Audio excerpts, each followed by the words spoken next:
my mind is made up. Hey guys, this is Eric Kyle, publisher of Latitudes and Attitudes magazine. And I'm David Levesque, editor of Latitudes and Attitudes, and welcome to Three Sheets, our podcast where we chill and chat with individuals making a difference in the cruising lifestyle. Each episode, we'll dive into all things cruising related and bring you some of the most influential characters out there. So sit back, grab your favorite bottle, light them if you got them, and enjoy the adventure. Hey guys, Eric Kyle here, publisher of Latitudes and Attitudes magazine, and I am super excited today to invite you to our podcast, Three Sheets. I'm here joined today with David Levesque, editor of Latitudes and Attitudes. David, how are you?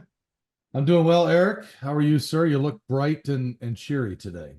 I am outstanding and improving, and the reason that I'm outstanding and improving is our guest today, the one, the only Lin Pardey. Lin, you are looking spectacular on your yacht down in New Zealand. Tell us, how are you today? I'm really, really good and thrilled to be out catching a bit of winter sailing. Oh, that's right. You know, it's 95 degrees out here in Toledo right now, so you got to mention the winter thing on the opposite side of the globe, huh? Well, it's about 45 or 50 degrees here.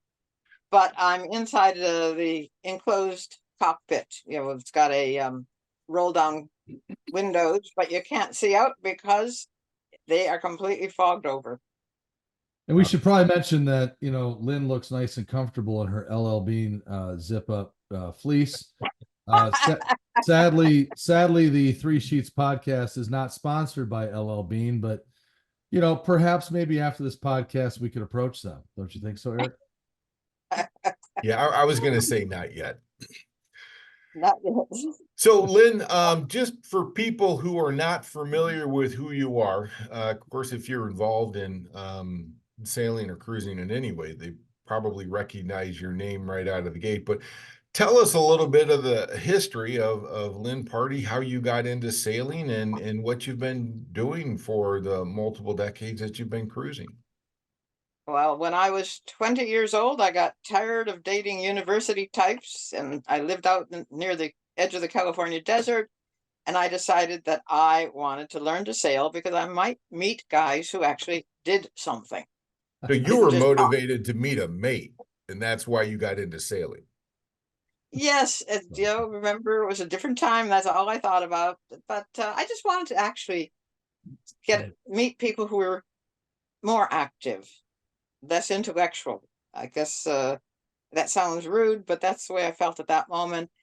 And by very good luck, pure luck, I happened to meet someone who told me to give a call to the skipper on a big schooner that he just might be able to help me on my little quest. And that a few hours later, I drove down to the schooner 120 miles from where I was working, and the skipper showed me a little dinghy that they had on board the 85-foot schooner they wanted to sell. And long story short, within a few minutes of that, I met Larry, who was a professional sailor and racer. He'd been first mate on this schooner. That's how he happened to be coming around there. And he was building his own boat to go cruising. He didn't want to be skippering full time. He wanted to get off and have some months to go cruising. On our first date, he took me to see his etchings, shall we call them? The loft floor he'd drawn the boat out full size. And he showed me all over this loft floor, explained what it was all about, showed me where the bowsprit would be. It was a 24-foot sailboat that he felt would be enough to go off cruising for 4 or 5 months. At the absolute shock to my mother, I moved in with him on our third date and set to work learning how much sandpaper it takes to finish a wooden boat. And 3 years later, we set off with enough money to go cruising for 4 or 5 months. We didn't have an engine because it was a choice between going cruising right then or working for another year to pay for an engine. So we set off to Mexico for 4.5 months, and 11 years later came home. We'd never stopped putting the engine. We'd earned our way around the world by delivering boats for other people, fixing boats, doing rigging. And along the way, I got angry at a magazine article I read, which said that only a few Spartan souls would go cruising in a boat under 50 feet. And there we were halfway around the world in a 24-footer having a ball. And the rest is history. You know, I've been sailing my whole life, except for a few years during Larry's demise. And just celebrated my 80th birthday, and we're getting Sahula, the boat I'm on now, ready to go off cruising again after having a year at home. So my story is that I have had an amazing life of voyaging around the world both ways, gone east about, I've gone west about, and just to top it all, Larry and I decided to go around the Great Southern Capes against the prevailing wind, which sounds like the Capes would be horror, wind-blown, wind-stripped things. We had the good luck of carrying a nylon drifter around each of the Southern Capes, although we got blasted afterwards, in one case really blasted, but it was been an amazing, amazing sailing adventure. It's all been about sailing because we did not have engines. But now I am with a man I met 7 years ago. His boat does have an engine. And that's a different story, I'm finding, quite different, but still great because I'm getting out on that water and getting those sails up. You know what, Lynn, I want to touch upon the individual you're currently sailing with in a minute, but I want to go back to some of the other stuff you said, because I had the pleasure of meeting you at previous boat shows. And, you know, it's interesting because people use the term OG, right? Like you're an OG in something. And, you know, people that are young enough know it stands for, you know, original gangster, right? And, you know, it doesn't stand for, by the way, it doesn't stand for old gal. We just want to go ahead and point that out right now. OG is original gangster, not old gal. But I do want to say happy birthday, happy 80th birthday to you. That's awesome. Congratulations on that. You know, I found that as my friends get older, instead of saying happy birthday, I say, hey, congrats on making it to another one. You know, good for you. So I'm glad you did it.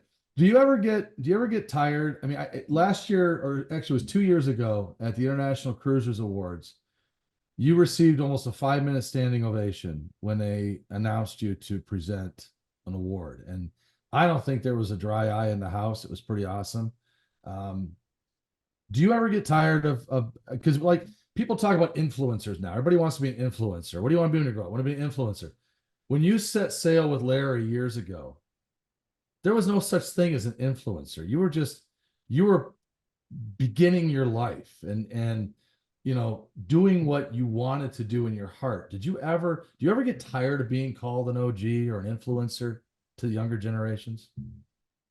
Well, the lovely thing is that it only happens when I'm at a boat show or right around the people who are, you know, sailing, like occasionally in a marina. People walk up to me and say, oh my gosh. And, you know, they're friends. Larry told me when we first started writing and first started doing some seminars, remember, these people are your friends and they're listening to what you say, and you can help them. You know, you can help them keep their dream alive by encouraging these people. And I've never thought of myself as anything but a very lucky person who has a lot of friends, but I haven't met most of them yet. So do I get tired of it? It only happens when I'm right there in that sailing scene. And usually it's people who really are looking for encouragement. Yeah. It's just given me such a fortunate situation. Well, the times I've had the pleasure to meet you, I mean, you come off as a very humble individual, which, you know, the world could definitely use a lot more humility, I think, right now. That's for sure. But moving into the discussion about the individual you're sailing with right now, the fellow you met, you said 7 years ago. I got to be honest with you. Like if I was, you know, approached by you and said, hey, are you interested in going on a date? By the way, I've been sailing around the world for decades. I'd find that slightly intimidating. How'd he feel about that? Well, by good fortune, David, I met David because he was sailing around the world. He'd almost finished. He'd been out for 10 years. Awesome. And so he had his own sailing experience. And he was more attracted by the fact that I thought it'd be wonderful to sail down to Fjordland, a place I hadn't been. So we started right out being interested in each other as sailors. I don't think he quite realized that I have a lot of so-called fans out there, friends I haven't met, but that sometimes that would be, okay, real good example. When we set sail, when we arrived in Vanuatu, there was a Facebook message saying, "Hi, I'm one of your followers. Dinner's on." And David said, so I have friends everywhere I go. It's nice for both of us. But David was a sailor for many years. He did 10 years on his boat. He did some unusual things that I could not have done, like take the boat over the Swiss Alps by going up the Danube River, and having amazing time going right through the whole heart of old Europe on a boat. But we had so many things to talk about that were completely different, because David came from a completely different world than I did. That no, it was he was never seemed to he's been intimidated. He was just really pleased that I added some, and he was very willing to accept that I was an experienced person in sailing, and I had different experiences. On our first, within a few weeks of meeting, I was looking at his boat and I said, "Why do you have these running backstays that, they're not really doing much on this rig?" And he said, "That's the way the boat was rigged, and I'm not a rigger." He admits he's not a mechanical type person. He's a pencil pusher, an environmental law expert. But he said, "Well, I don't use them." He says, "So what would you do?" And I said, "I'd get rid of them." So 3 hours later, I got out my rigging kit and re-rigged it so that the running backstays are now permanent backstays out of the way. So we had this immediate comfort zone about the sailing. You talk about this. I'm interested, and I'm just going to throw this out there real quick because Lynn, I think David and I can both kind of classify ourselves as day sailors. And we've done some charters and things like that. We've not done any long distance sailing. My wife and David's wife, both are interested in being able to make that leap between day sailing, charter sailing, and being able to do some extended cruising. What's the difference? Am I even a sailor? I mean, what's the difference between somebody that's going out for a few hours cruising around and, maybe doing a charter for a week on a boat and somebody that does 100,000 miles on a vessel and spends years at a time at sea? How do you make that? How do you make that leap? Well, the biggest problem in making the leap is accepting that it is a completely different life. I once got a letter from a follower, a reader, and he wrote about the fact that you have to go, the person who's successful enough to earn the money to buy a boat has used skills that are completely different than what you want to use at sea. He's gotten used to having schedules. He's gotten used to watching for everything around him in the world. He's a different, he's a determined person. And all of a sudden, when you go to sea, you've got to put schedules aside. You've got to focus only on the boat and seamanship and, taking care of what's right there. You have to stop planning far ahead. You have to be watching the immediate. And his final words was, "One of the lessons I've learned is don't take your landsman's eyes to sea." Because when you're out there, you have to be comfortable depending on yourself. And that's a difficult thing to do in today's world. And if you ask me what, I'll tell you, it might not be what everyone wants to hear. Well, I'm anxious. Tell me. It's become harder than ever to go cruising now because of merchandising. Yeah. People are being told that they can solve every problem by buying one more thing. Yeah. You can get over the idea of having, You can have a completely comfortable boat that's just as comfortable as your home. Just buy a bigger boat. You can have complete safety. Buy this radio. Buy that piece of gear. Well, when people 50 years ago were going cruising, there was very little available off the shelf. And so we made up what we needed, and we only made just what we felt we needed. And so, and we didn't have people pressuring us to buy more things because we were all broke, I think. It really comes down to it. Because we spent all of our time getting the boat or building a boat. And so the gear that's available, the advertising and pressure that's available, make it harder for today's potential cruisers to figure out that 99% of what you need out there are the skills you build up as you learn to sail. And people don't realize that the simplest people in the world were sailors. They kept, fishermen were sailors. Sailing is a very simple thing to do. And it's so easy to complicate the idea. All that you really need to get out sailing safely is a good, safe hull, a mast that stands up, a rudder that steers, sails that go up and down, some basic food and water, and simple gear that you can buy wonderful gear off the shelf. You can also make simple gear, but you've got to avoid trying to get every single piece of gear that might make you safe, and learn what safety is. And safety is learning how to get around the boat, holding on, knowing that's the old-fashioned thing. People don't say it much anymore.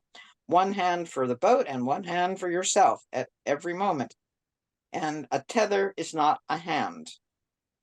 If you want to use a tether or harness, you still have to have one hand on that boat and one hand for the ship. So it's this whole idea of trying to, merchandising is making it harder to go sailing, not easier. Do you feel that this is the difference between when people talk about sailing and having the cruising lifestyle? Well, what is the cruising lifestyle? I mean, I know people who have had wonderful times on their boat and only gone 400 or 500 miles from home. And they're living on their boat, they're going places, anchoring out. We're talking crossing oceans, going far away. That's another kind of lifestyle, taking that boat and making it the adventure machine. And then there's the third possible look at what is the cruising lifestyle. And that's just loving sailing so much that you'll go sailing no matter what. And you want to get out in races, you want to go out for the day, you want to cross an ocean. You just enjoy the sheer pleasure of sailing. And they're all legitimate ways of looking at enjoying a cruising boat. So to say the lifestyle is just that person who goes around the world on their boat one time, that's only one part of it. And so I like to talk about the sailing of, the whole idea of going sailing and using that boat as not only a way to get across oceans or to go to a new country, but it's just sheer fun.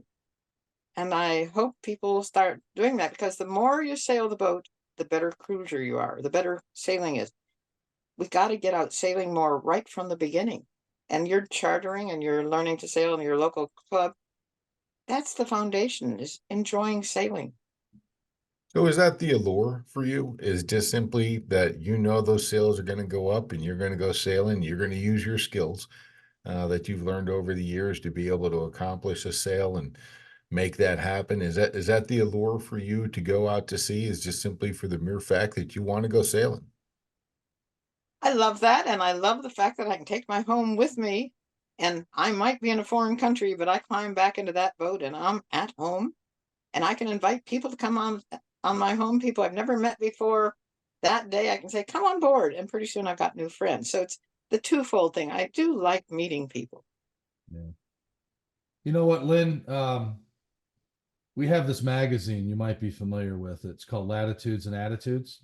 It's been around for a while. And so the magazine is supposed to, it exists to inspire people to go cruising, to explore the lifestyle. We have recently increased it in 2024 from its traditional 4 issues a year to 6 issues a year. So we're actually growing. This is the shameless plug, but we're one of the only publications out there growing. Erik, you looking for a copy on your desk? Yes. I might have one laying around somewhere. You'd think I would have pulled one out before this podcast. But anyways, Erik and I have been doing the boating industry itself, the marine industry, for a long time. And something you said earlier in this discussion about the merchandising, and people feel like they need to buy all these different things to go sailing and whatever. We've been a part of the industry for a long time, and we've heard a lot of there's a stigma out there that exists that it costs a lot to become a boater. And people don't want to get into boating. They're afraid to, because they're afraid. I mean, the old acronym BOAT, break out another 1,000, right? And it's one of those things where it's like, oh, it's just, something you keep pouring money into. And something that was really awesome, and I keep going back to the Cruisers Awards from a couple of years ago, but Logan, one of the founders of YCA, he mentioned about pulling a boat off a scrap heap years ago. And, I think it was, in the low 30s in terms of 30-foot boat or something like that. Found a boat, fixed it up, started sailing. And you don't have to have a lot of money to do that. And Erik and I have worked tirelessly in separate parts of the industry, him with the publications that he's had, and me with some of the product companies I've worked with, to try to break down that barrier to entry that people talk about, where you have to have a lot of money. And you just touched upon it. I mean, you got to have a solid hull. You got to have a mast that stands up, right? You got to have sails that go up and down, and you don't need a lot to do this. And it's if you want to be on the water, you can find a way to do it without breaking the bank, period. That's right. And, people say, oh, nobody's out there cruising in small boats. Well, that doesn't matter. There's lots of people who've done it, so therefore you can do it. There's no stigma. What's funny is Larry and I usually had the smallest boat in the anchorage, with the most people coming over to sit in the cockpit and have another natter, or spend the evening. And we quite often met people in their 60-footers, and they enjoyed coming over just as much.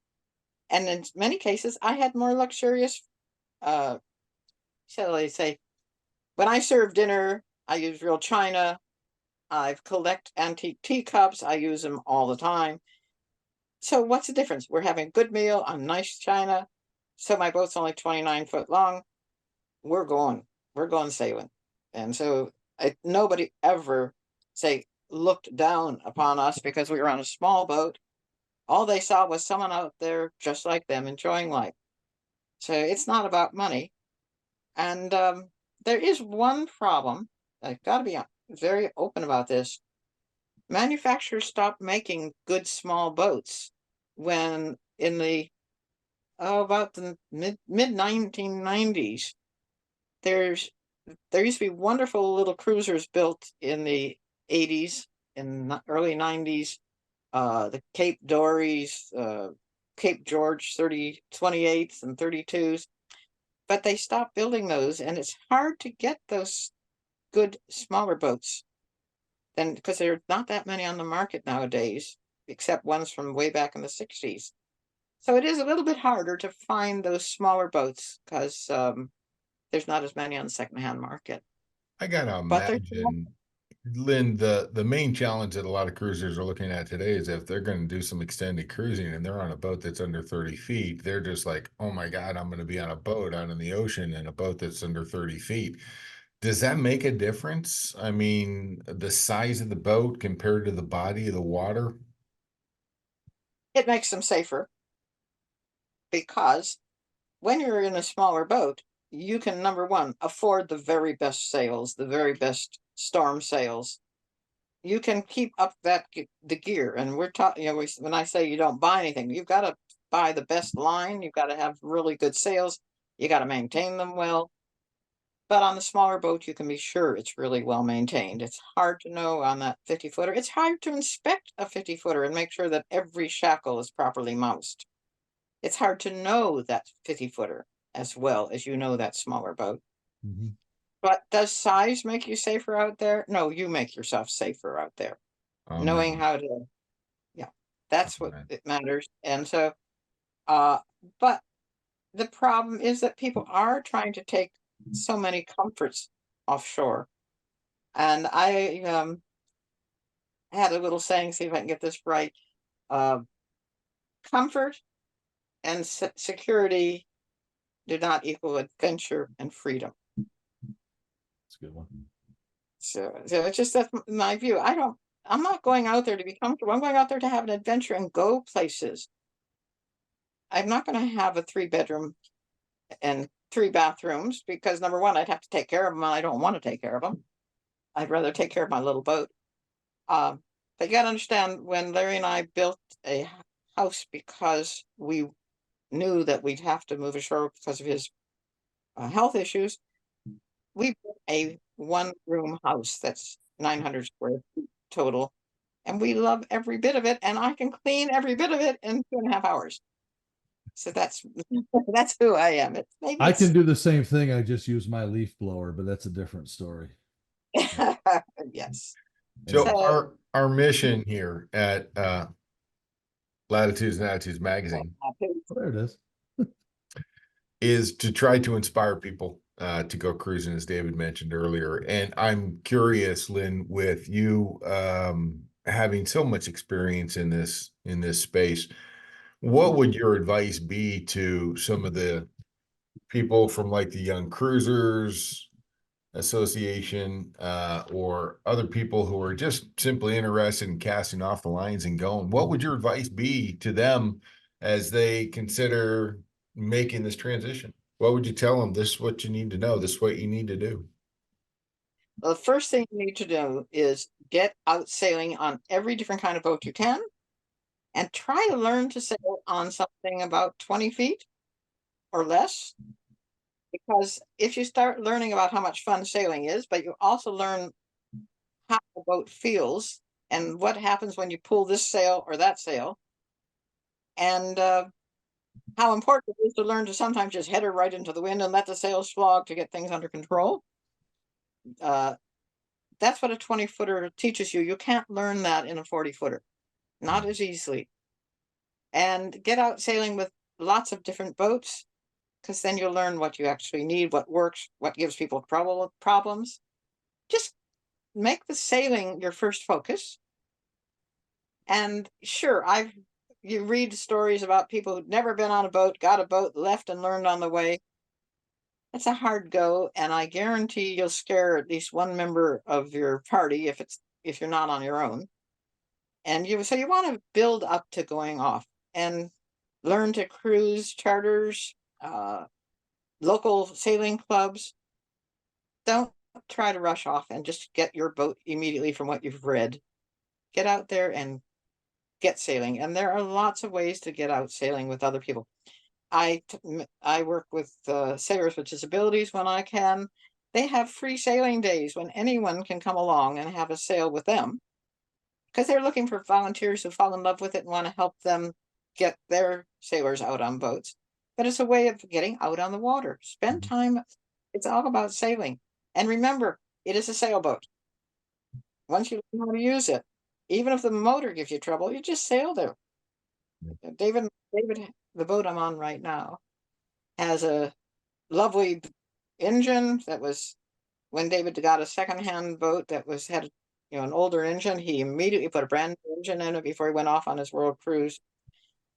We headed off about 3 weeks ago to get away for a few days because we just like running away on the boat. And I'm writing a new book, and I've really been desk bound the last while. So we said, let's run away. And we turned the engine on to come into a tight anchorage, and by God, there was something wrong. The sound of it sounded like the transmission was gone. We both looked at each other, and David said, well, we're not going home, we're going sailing. And if I wasn't in love with him before, I was in love with him that moment. So just as a little aside here, we called the mechanic that had just serviced the engine for us, and man I really trust. And he said, I'll guarantee it's not the transmission. 90% of the time, it's the cables. And he was right. So when we got back and got the cables replaced and greased the propeller properly, it's fine. Whew. Transmissions can be expensive devils. All What's, right, what's, here, the, go what's ahead, the boat David. you're on now, Lynn? What's the boat you're on now? Sahula is everything different that you'd expect, except she sails well. She's a 40-foot.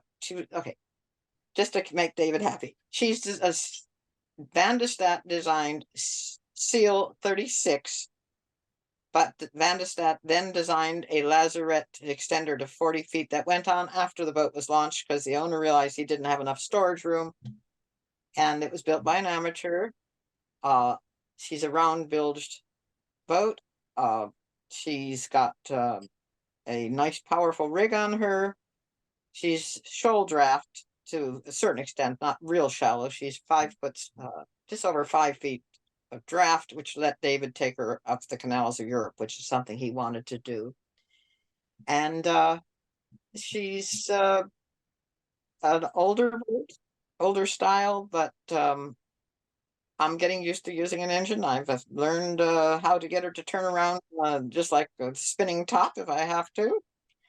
But I really like it when we turn that bloody engine off. On the other hand, I do love the electric anchor windlass. That's That's awesome. how the motor comes up. That's So, awesome. how many miles have you logged, Oh boy, Lynn? a lot. Oh, well, I used to keep track. I kept track until I met David. I don't know why I stopped then. And at that time, it was 215,000 miles, which isn't a huge amount, but considering that does not include the short tacking to get there. That was Rumline course. So What is the we did. globe? 24,000 miles. So you're talking about almost 10 times around a planet. I just want to say that Lin Pardey just said that 215,000 nautical miles is not really that much. It's not a lot. Cruise ships might do more. Cruise ships might do Okay. more. You No, heard no, it here no. first. John Kreshmir has done almost 400,000 miles. He's an amazing, amazing man. That's what Take a little credit where he's the credit's due, Lynn. Yeah. So I'm curious, in all those 200,000+ miles, negating the entire last 9 years that you've been cruising as well. What is the scariest thing that's happened to you at sea while you've been out there adventuring in those 200,000+ miles? Well, the absolute scariest, I mean, literally sweat pouring scary, happened in the South China Sea. We were sailing on our little Seraphim on boat. It's 24-footer, the first boat we sailed around the world. And it was very light wind area, almost no wind at all. We were getting zephyrs of wind at night. So we have big nylon sails up. And Larry was sleeping. I was on deck. It was dark. And the pilot books talked about the currents in that area being extremely variable and sometimes quite strong. But the Palawan Channel is 100 and some miles of area near the coast of Borneo, where it's only 20 miles wide at the widest. And there's steep coral reefs on each side of that channel. So it's not my favorite place to be sailing engine free, but that was what we were doing. And I had been we had good sights in the daytime, but it was quite hazy at night because of the humidity. And I couldn't get any stars to confirm our exact location, but I started to hear what I thought was surf. And I listened for a while, and it was getting louder, and I was very concerned because, as I say, there's reefs on each side of us and currents that are variable. And I finally woke Larry. I couldn't take it. It's scary. All of a sudden, things don't seem right, and they were not right. And I got Larry up, and he immediately heard it, and he got out our sculling oar. We had a 14-foot sculling oar on the boat. And he got sculling, and he was moving away from the sound as fast as he could, and there was sweat pouring off that man, I'll tell you. And we were moving up just over a knot or knot and a half. And then we could see the surf.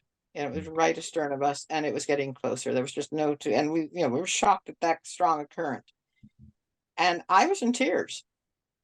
And all of a sudden, we ended up surrounded by literally thousands of dolphins, absolutely thousands of them, and realized that our imagination had definitely been on overdrive.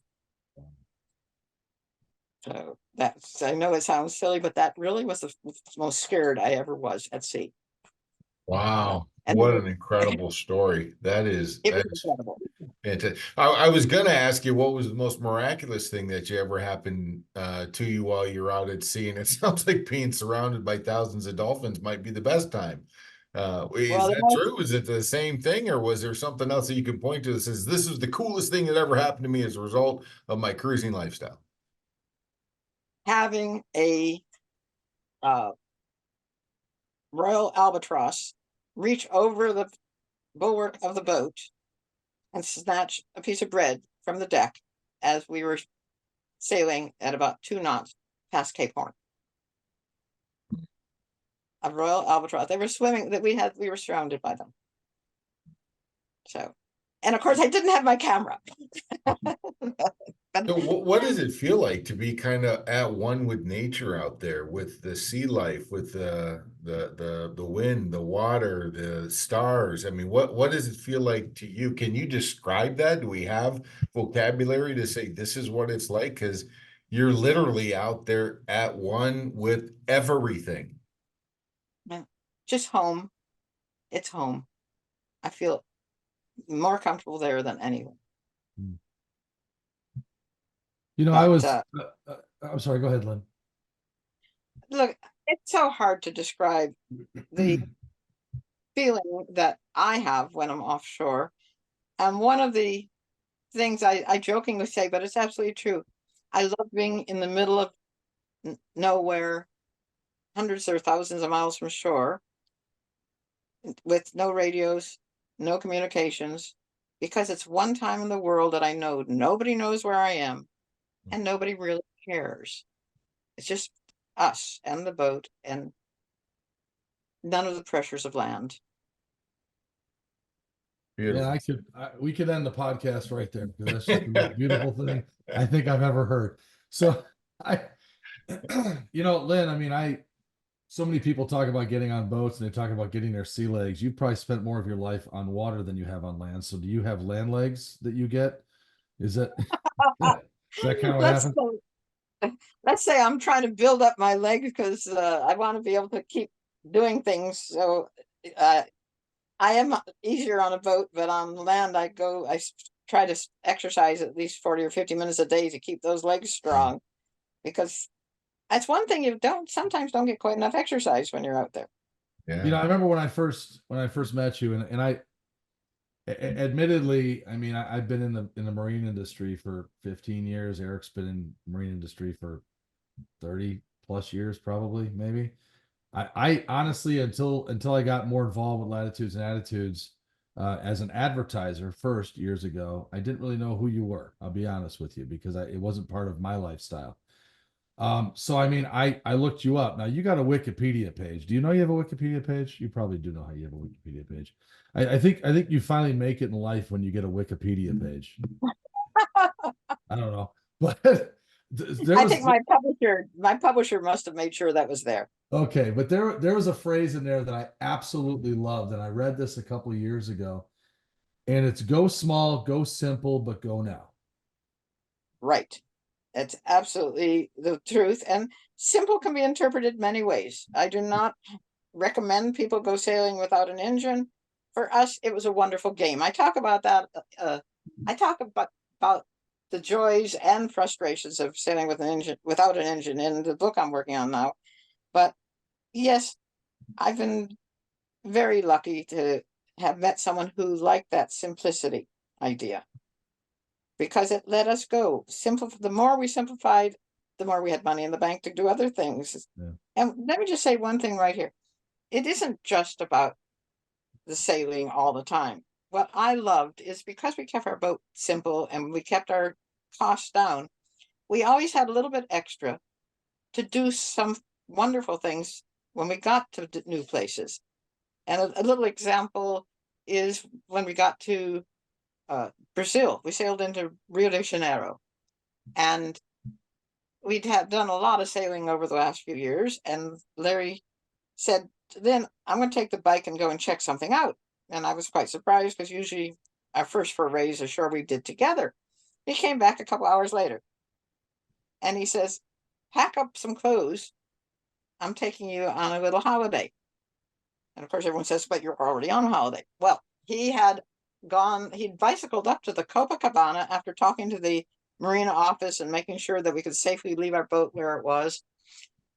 And he'd booked a hotel just about 7 or 8 kilometers from where the boat was, right on the beach at the Copacabana beach that leads to Ipanema Beach, this magnificent beach. And for 4 days, we just pretended we were just like the Cariocans, the people who live in Rio, and meandered the beach and drank coconuts on the beach and the music stand. It was wonderful. So little things like we took in when we were in Africa, we put the boat in a very safe position and found a 4-wheel drive vehicle and built it into a little miniature camper. And we spent 7 months living in the Kalahari Desert with the native peoples and the young people, the little people.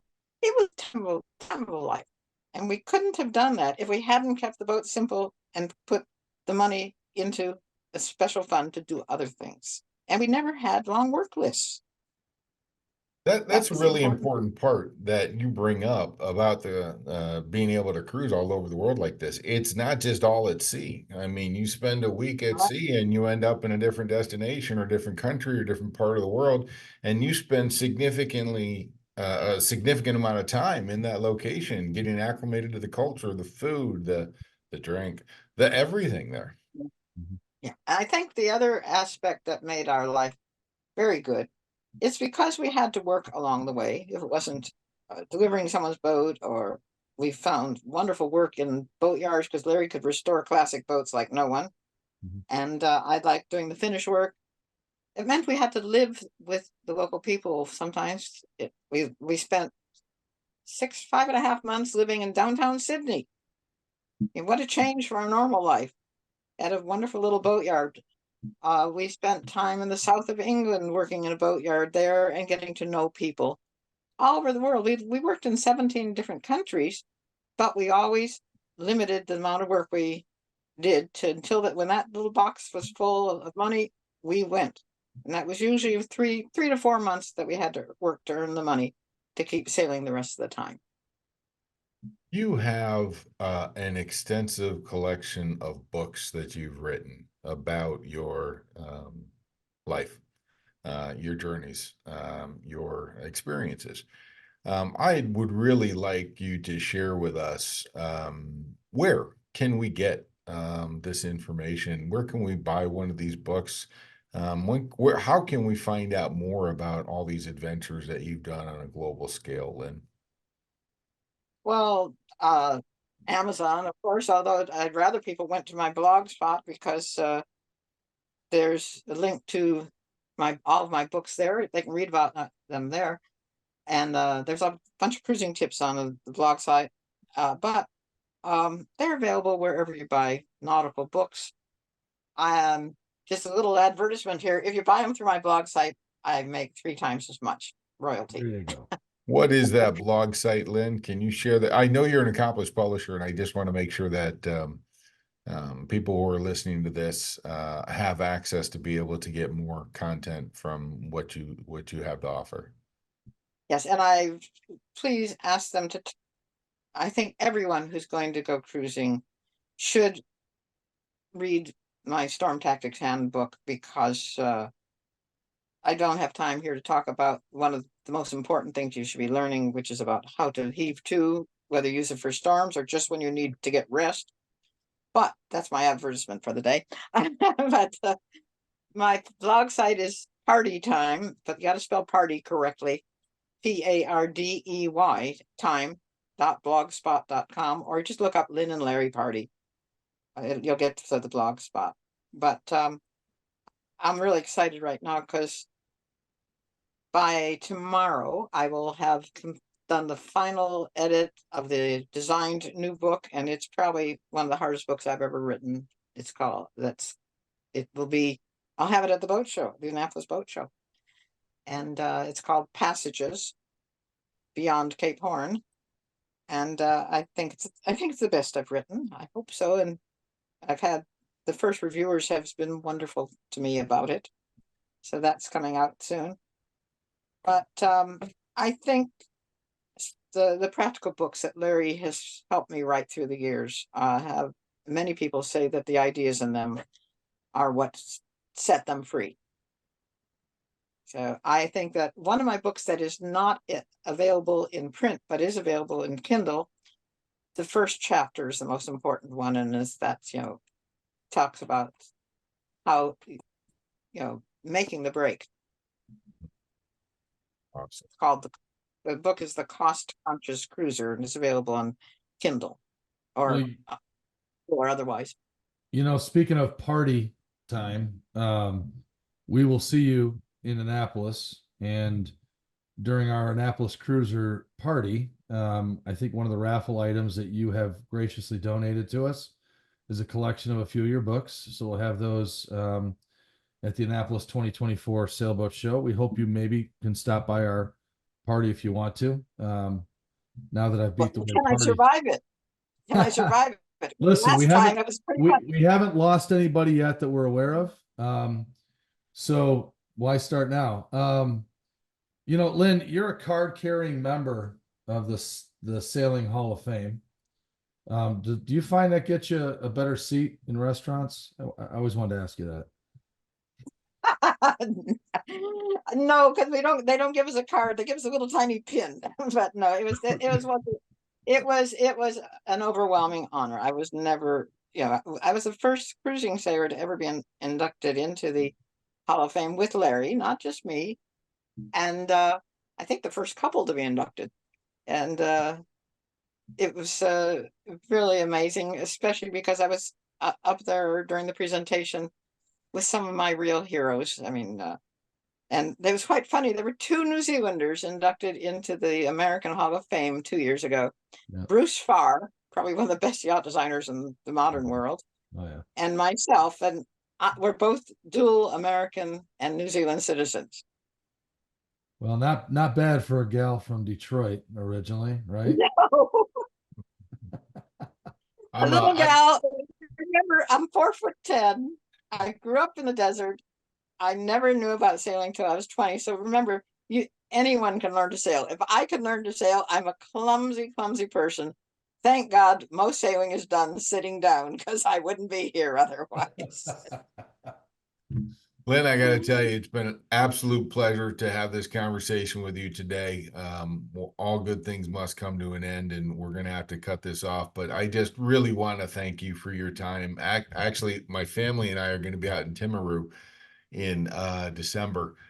So maybe if you guys are out there wandering about, maybe we'll be able to run across you guys. But thank you for your time. I just want to remind everybody it's Pardey, Pardey time at blogspot.com. Is that correct, Lynn? Yeah, partytime.blogspot.com, or Lynn and Larry Pardey. And I hope I see a lot of you at the Annapolis Boat Show. I'll be in with Carolyn at the Carolyn of the boatgalley.com. Mm-hmm. We have a booth in the corner M5 at the Annapolis Boat Show. Excellent. Well, thank you again, Lynn. I really appreciate it. And we'll get this all put up very shortly. Make sure to send off a link to you so that you can share it as well. David, I'll leave your goodbyes up to you, and thank you again. Yeah, thank you.